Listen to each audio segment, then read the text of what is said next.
Oke guys, balik lagi di channel gue. Selamat datang di konten baru NML NFT, di mana gue ngomongin hal-hal yang berkaitan dengan NFT, nge-review project NFT, dan lain-lain. Ngomongin soal NFT, kalau misalnya 2020 dan 2019 merupakan Device Summer, 2021 merupakan NFT Summer. Banyak banget project NFT yang bermunculan, terutama di jaringan Solana, BSC, dan jaringan Luna. Dan kalau ngomongin NFT, salah satu token NFT yang paling mantep, yaitu Axie Infinity, naiknya gila banget. Kalau misalnya lu udah invest sekitar di awal tahun misalnya, dan lu jual di ATH-nya, lu udah untung sekitar 3.805%, 38 kali lipat cuy.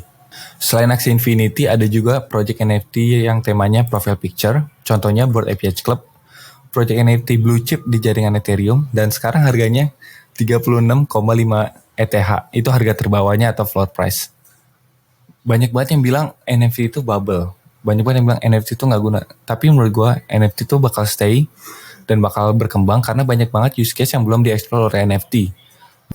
Oleh karena itu gue bakal ngomongin project NFT dan bakal gue mulai dari project yang gue punya. Yaitu The Folktales of Lunarian. Seperti apa NFT-nya? Mari kita simak. Oke, Folktales of Lunaria. FOL ini merupakan project NFT profile picture dan game dengan tema cute anime bunnies kayak gini yang berada di jaringan Solana. Untuk gamenya sendiri, gamenya belum rilis dan informasi yang gue dapet tuh masih minim. Tapi trailernya udah ada.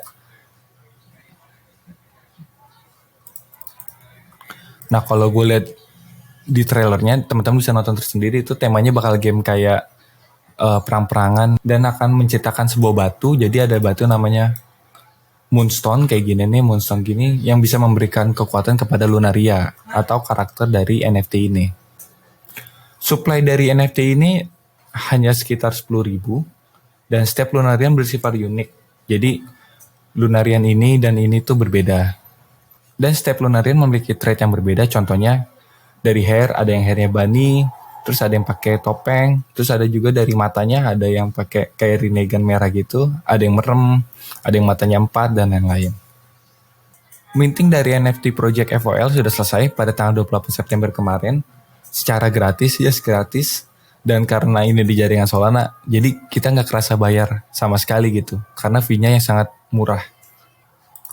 Dan yang lebih kerennya lagi adalah, distribusinya tuh termasuk oke. Seperti yang kita tahu, kalau minting dengan candy machine model kayak cepet-cepetan gitu, rawan yang namanya bot.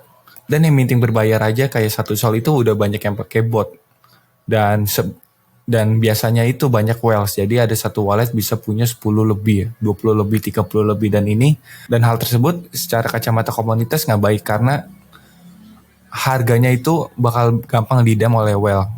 Jadi bayangkan kalau misalnya ada whale punya 30 NFT terus dia dapet yang jelek, harganya itu bakal jatuh banget karena whale tersebut bakal jual NFT-nya di harga di bawah harga minting. Jadi ketika dia minting 1 sol, nanti dia dijual di bawah harga kayak 0,5, 0,7, 0,6. Dampak dumping kayak gitu nggak bagus terhadap image dari projectnya. Akan tetapi, hal tersebut tidak terjadi di Lunaria. Kita lihat di sini, distribusinya itu termasuk baik. Oke, kalau kita lihat, hanya 80. Oke, kalau kita lihat di sini, 84% mendapatkan 1 Lunaria, 95% wallet mendapatkan kurang dari sama dengan 2 Lunaria, 98% wallet mendapatkan kurang dari 3 Lunaria. Dan hanya sekitar 10 wallet yang mendapatkan 18 Lunaria. Hal ini akan mengurangi resiko project Lunaria didam oleh whale.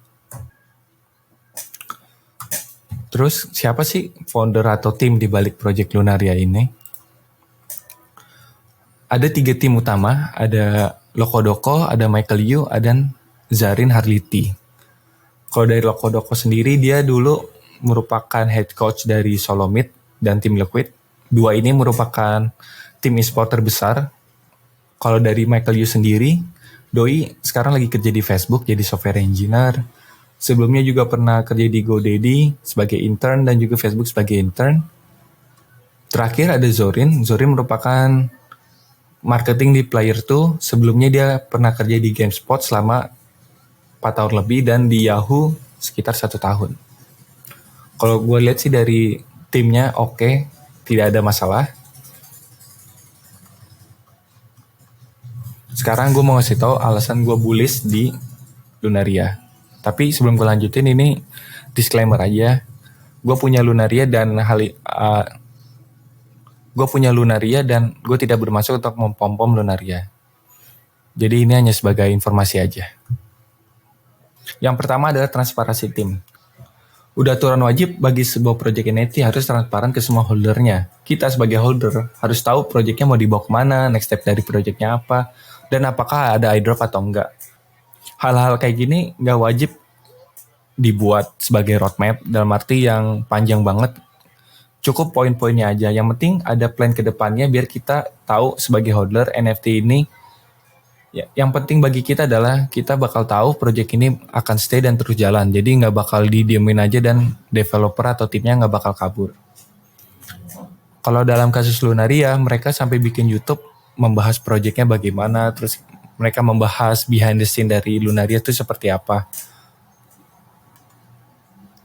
Kemudian tanggal 17 Oktober nanti bakal ada airdrop mengenai Moonstone. Airdrop ini bakal berlaku hanya untuk holdernya, dan kalau lu yang udah punya Lunaria dan punya karakter Lunaria yang matanya merah atau yang matanya kuning dan karakter yang punya background atau aksesoris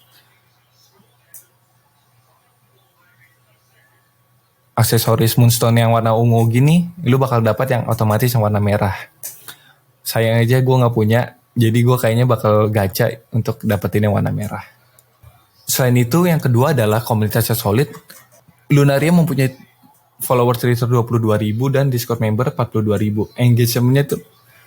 Engagementnya pun termasuk oke dan Discordnya selalu ramai. Jadi kalau bisa kita lihat postnya itu selalu ramai, nggak pernah sepi. Jadi ini salah satu poin teman-teman yang harus pertimbangkan ketika membeli sebuah NFT project. Dan yang terakhir adalah Lunaria termasuk hidden gem. Harganya sih kalau kita cek di Solana Art masih murah ya, 0,5 Sol. Kalau di Digital Eyes 0,51. Tapi Lunaria sudah listing di FTX, salah satu exchange terbesar di dunia, dengan floor price-nya masih 0,6. Jadi banyak banget orang yang belum tahu soal Lunaria ini, dan makanya gue bisa bilang Lunaria itu hidden gem project NFT. Menurut lo gimana? Tertarik beli apa nggak? Coba komen di bawah ya. Kalau kalian tertarik, jangan lupa lakuin PR teman-teman, riset projectnya, riset dari engagementnya, follower Twitternya, engagement di Discord, timnya siapa aja, dan poin-poin yang udah gue sebutin sebelumnya. Karena investasi di NFT itu lebih risk daripada NFT. Karena investasi di NFT itu lebih risk daripada investasi di token. Kalau lu beli NFT, lu nggak bisa jual di hari yang sama. Karena investasi di NFT itu lebih risk daripada investasi di token. Misalnya, lu beli NFT hari ini, terus lu jual hari ini belum tentu laku.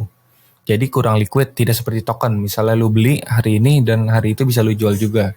Meskipun lu jual harga murah, NFT nggak langsung laku. Jadi menunggu pembeli atau peminat yang suka dengan NFT tersebut. Kalau lu udah punya Lunaria atau lu holders Lunaria, please give warm welcome to my Lunaria. Ini Lunaria gue, nomornya 343, ranking 1800. Gue termasuk hoki.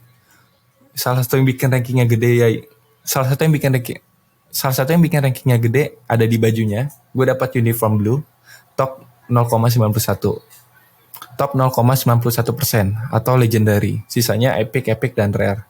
Cuman sayangnya gue aksesorisnya tidak ada. Jadi gue dapat yang common. Emang sialan, tapi oke lah. Ranking 1800 menurut gue masih oke. Oke guys, sekian video kali ini. Seperti biasa, kalau lebih suka membaca, gue udah buat versi tulisannya di Medium. Linknya akan gue taruh di bawah. Dan kalau teman-teman lebih suka baca rangkumannya, akan gue buatin di Instagram gue di lutfi.sol. Teman-teman bisa ke sana dan jangan lupa di follow ya. Oke, sekian video gue kali ini. Bye.